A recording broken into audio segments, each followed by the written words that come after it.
15 বছর স্বৈরাচার শাসনের সময় সাংবাদিকতার যে অপারেশন হয়েছে, সাংবাদিকতার বিরুদ্ধে যেসব পদক্ষেপ নেওয়া হয়েছে, স্বাধীন সাংবাদিকতাকে ধ্বংস করা, তার কণ্ঠরোধ করা যেসব প্রক্রিয়া চলেছে, সেগুলো আমরা একটা ইতি চাচ্ছি। এগুলো সব কিছু যেন আর বাংলাদেশে কখনো না হয়।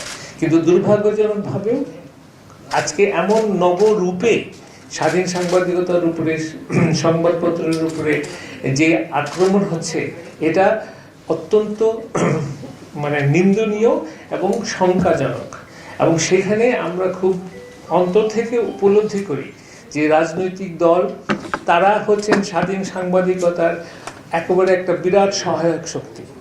যারা রাজনীতি করবেন দেশে, তারা উপলব্ধি করবেন যে আপনাদের সহায়ক শক্তি হচ্ছে স্বাধীন সাংবাদিকতা, মত প্রকাশের একটা নিরবিচ্ছিন্ন একটা পরিবেশ।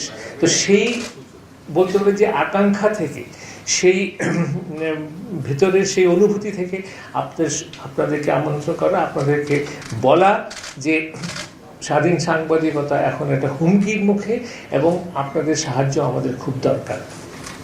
আমরা সবসময় সম্পাদক পরিষদের সদস্য এবং সাংবাদিক সাধারণত আমরা সবসময় একটা সুষ্ঠু নির্বাচনের পক্ষে আমরা কাজ করে এসেছি।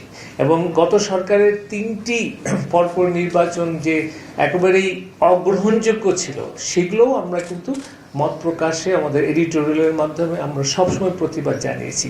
তো এই যে সামনে আমাদের যে নির্বাচন হবে, সামনে যে নতুন গণতান্ত্রিক পরিবেশ আসবে, সেখানেও আমি বলতে চাই আন্তরিকভাবে যে আমরা সংবাদপত্র সম্পূর্ণভাবে সেই গণতান্ত্রিক পরিবেশ সৃষ্টি করার জন্য, সেই গণতান্ত্রিকরণের যে প্রক্রিয়া, সেটার সঙ্গে থাকব।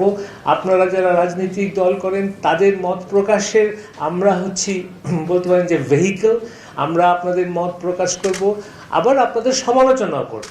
বিকজ সমালোচনা করতে দেয় নাই বলে আমি মনে করি হাসিনা সরকারের পতন হয়েছে।